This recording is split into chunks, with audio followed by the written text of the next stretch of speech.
लक्ष्मीनारायण बहुत भाला लड़का था। वह प्रतिदिन रात में सोने से पहले अपनी दादी से कहानी सुनाने को कहता था।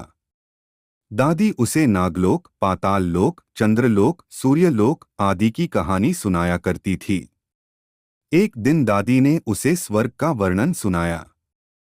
स्वर्ग का वर्णन इतना सुंदर था कि उसे सुनकर लक्ष्मीनारायण स्वर्ग देखने के लिए हठ करने लगा। दादी उसे बहुत समझाया कि मनुष्य स्वर्ग नहीं देख सकता, किंतु लक्ष्मीनारायण रोने लगा। रोते रोते ही वह सो गया। उसे स्वप्न में दिखाई पड़ा कि एक चमचम चमकते देवता उसके पास खड़े होकर कह रहे थे, बच्चे, स्वर्ग देखने के लिए मूल्य देना पड़ता है। तुम सर्कस देखने जाते हो तो टिकट देते हो ना।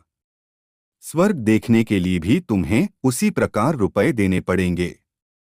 स्वप्न में ही लक्ष्मीनारायण सोचने लगा कि मैं दादी से रुपए मांग लूंगा, लेकिन देवता ने कहा, स्वर्ग में तुम्हारे रुपए नहीं चलते, यहाँ तो भलाई और पुण्य कर्मों का रुपया चलता है। अच्छा, तुम यह डिबिया अपने पास रखो। जब तुम कोई अच्छा काम करोगे तो इसमें 1 रुपया आ जाएगा, और जब कोई बुरा काम करोगे तो 1 रुपया इसमें से उड़ जाएगा। जब यह डिबिया भर जाएगी तब तुम स्वर्ग देख सकोगे।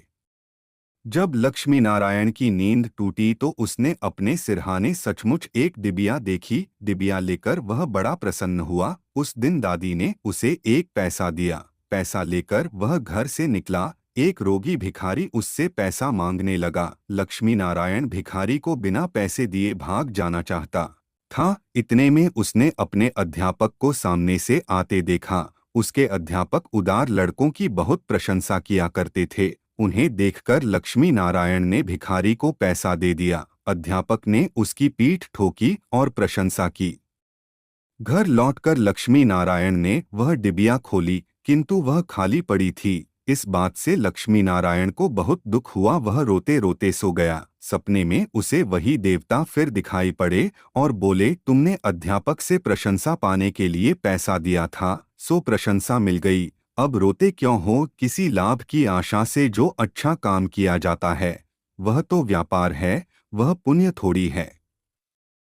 दूसरे दिन लक्ष्मीनारायण को उसकी दादी ने 2 आने पैसे दिए। पैसे लेकर उसने बाजार जाकर 2 संतरे खरीदे। उसका साथी मोतीलाल बीमार था। बाजार से लौटते समय वह अपने मित्र को देखने उसके घर चला गया। मोतीलाल को देखने उसके घर वैद्य आए थे। वैद्य जी ने दवा देकर मोतीलाल की माता से कहा, इसे आज संतरे का रस देना। मोतीलाल की माता बहुत गरीब थी। वह रोने लगी और बोली, मैं मजदूरी करके पेट भरती हूँ। इस समय बेटे की बीमारी में कई दिन से काम करने नहीं जा सकी। मेरे पास संतरे खरीदने के लिए 1 पैसा भी नहीं है। लक्ष्मीनारायण ने अपने दोनों संतरे मोतीलाल की मां को दिए। वह लक्ष्मीनारायण को आशीर्वाद देने लगी। घर आकर जब लक्ष्मीनारायण ने अपनी डिबिया खोली तो उसमें 2 रुपए चमक रहे थे। एक दिन लक्ष्मीनारायण खेल में लगा था। उसकी छोटी बहन वहां आई और उसके खिलौनों को उठाने लगी। लक्ष्मीनारायण ने उसको रोका। जब वह नहीं मानी तो उसने उसे पीट दिया। बेचारी लड़की रोने लगी। इस बार जब उसने डिबिया खोली तो देखा कि उसके पहले के इकट्ठे कई रुपए उड़ जाते। उसे बड़ा पश्चाताप हुआ। आगे से उसने कोई बुरा काम नहीं करने का पक्का निश्चय कर लिया। लक्ष्मीनारायण पहले रुपए के लोभ से अच्छा काम करता था। धीरे धीरे उसका स्वभाव ही अच्छा काम करने का हो गया। अच्छा काम करते करते उसकी डिबिया रुपयों से भर गई। वह स्वर्ग देखने की आशा से प्रसन्न होता। उस डिबिया को लेकर वह अपने बगीचे में पहुंचा। लक्ष्मीनारायण ने देखा कि बगीचे में पेड़ के नीचे बैठा हुआ एक बूढ़ा साधु रो रहा है। वह दौड़ता हुआ साधु के पास गया और बोला, बाबा, आप क्यों रो रहे हैं?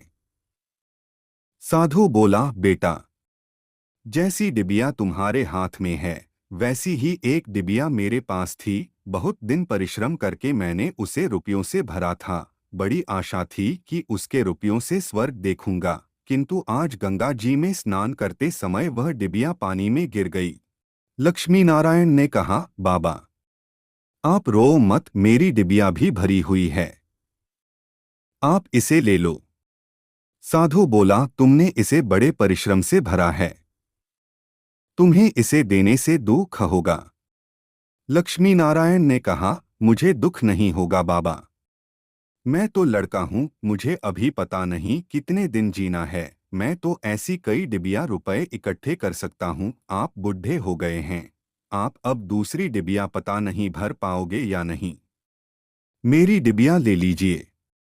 साधु ने डिबिया लेकर लक्ष्मी नारायण के नेत्रों पर हाथ फेर दिया। लक्ष्मी नारायण के नेत्र बंद हो गए। उसे स्वर्ग दिखाई पड़ने लगा। ऐसा सुंदर स्वर्ग की दादी जी ने स्वर्ग का वर्णन किया था। वह वर्णन तो स्वर्ग के एक कोने का भी ठीक वर्णन नहीं था। जब लक्ष्मी नारायण ने नेत्र खोला तो साधु के बदले स्वप्न में दिखाई पड़ने वाला वही देवता उसके सामने प्रत्यक्ष खड़ा था। देवता ने कहा, बेटा, जो लोग अच्छे काम करते हैं, स्वर्ग उनका घर बन जाता है।